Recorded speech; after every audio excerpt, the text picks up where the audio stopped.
Vote चोरी किसको कहते हैं वो मैं बताना चाहता हूँ। और हमारे यहाँ कुछ परिवार ऐसे हैं जो पूछते नहीं वोट चोरी करते। अच्छा बोलिए। Very good idea. Let us have a debate on the press conference. Amit Shah ji, I challenge you to have a debate on the three press conferences. आपकी मुंसफी से संसद नहीं चलेगी। मेरे यहाँ बोलने का क्रम मैं तय करूंगा। इस तरह से नहीं चलेगी संसद। मैं 3 वोट चोरी की घटनाएं बताना चाहता हूँ। सबसे पहली घटना हुई, लोकसभा में आज सत्ता ने विपक्ष को आईने के सामने खड़ा कर दिया। आज लोकसभा में एक ही सवाल गूंजा, क्या संसद संविधान से चलेगी या राहुल गांधी की मर्जी से? और जवाब आया, नियमों से चलेगी, सिर्फ नियमों से। आज संसद में ड्रामा नहीं, डिसिप्लिन बनाम डिमांड की लड़ाई थी। राहुल गांधी आरोप लगाते रहे वोट चोरी का, और अमित शाह एक ही बात दोहराते रहे, संसद नियमों से चलती है। जैसे ही राहुल गांधी ने बीच में बोलने की कोशिश की, अमित शाह का जवाब आया, ठंडा लेकिन धारदार। अमित शाह ने कहा, यह संसद अपनी इच्छा से नहीं चलेगी। सवाल सीधा है, क्या संसद कोई ओपन माइक है? बिल्कुल नहीं। और आज यही स्पष्ट किया गया।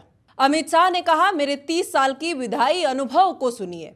यह सदन न नारों से चलता है, न दबाव से, न भावनात्मक ब्लैकमेल से।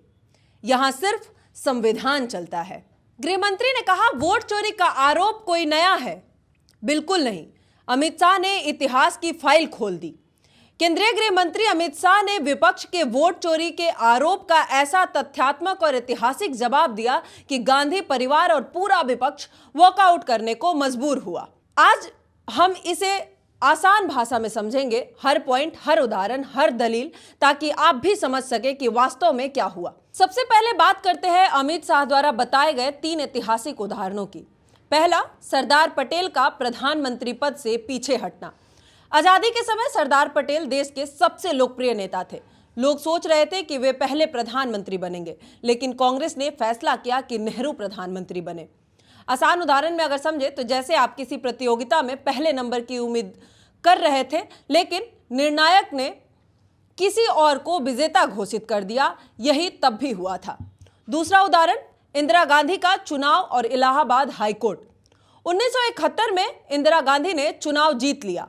बाद में इलाहाबाद हाईकोर्ट ने कहा कि चुनाव नियमों के अनुसार अवैध था। मतलब चुनाव विवाद केवल आज नहीं, इतिहास में भी होते रहे हैं। जैसे स्कूल में आप टेस्ट पास कर गए, लेकिन बाद में शिक्षक ने पाया कि कुछ नियमों का उल्लंघन हुआ हो।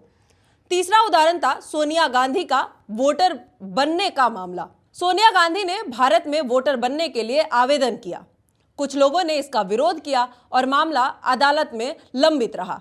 मतलब चुनाव और वोटर प्रक्रिया में विवाद हमेशा से चलते रहा है। आसान उदाहरण में अगर समझे तो जैसे आप किसी क्लब में सदस्य बनना चाहते हैं और नियमों की वजह से विवाद हो जाता है। यह प्रक्रिया का हिस्सा है। इन 3 उदाहरणों से साफ है कि वोटिंग और चुनाव विवाद केवल आज का मामला नहीं है, बल्कि इतिहास में हमेशा रहा है। अब बात करते हैं एसआईआर यानी स्पेशल इंटेंसिव रिवीजन की। विपक्ष ने कहा कि इससे वोट चोरी हो सकती है। अमित शाह ने कहा कि यह कानूनी प्रक्रिया है। सरल भाषा में एसआईआर का मतलब है मृतक और डुप्लीकेट वोटरों का नाम हटाना, असली और माइग्रेंट वोटरों की पहचान करना, वोटर लिस्ट को साफ और सही बनाना है। यह वैसा है जैसे आपके बैंक खाते की अपडेट सूची में गलत नाम हटा दिया जाए ताकि कोई धोखाधड़ी ना हो सके। मतलब यह वोट चोरी नहीं, बल्कि सही और साफ वोटर लिस्ट तैयार करना है। और अमित शाह ने सवाल किया कि अगर गड़बड़ी होती तो विपक्ष ने चुनाव आयोग में लिखित शिकायत क्यों नहीं दी? यह दिखाता है कि प्रक्रिया पूरी तरह पारदर्शी है। राहुल गांधी ने हरियाणा के एक घर में 501 वोटों का आरोप लगाया। अमित शाह ने कहा कि यह संयुक्त परिवार की परंपरा है। मतलब इस घर में सदस्यों का वोट हमेशा इसी तरीके से दर्ज होता रहा है। अगर उदाहरण के लिए समझे, जैसे एक परिवार में सालों से घर के सब सदस्य ने नाम एक ही रजिस्टर में है, सभी सदस्यों का। इससे पता चलता है कि आरोपों का जवाब तथ्यों और दस्तावेजों के आधार पर दिया गया है।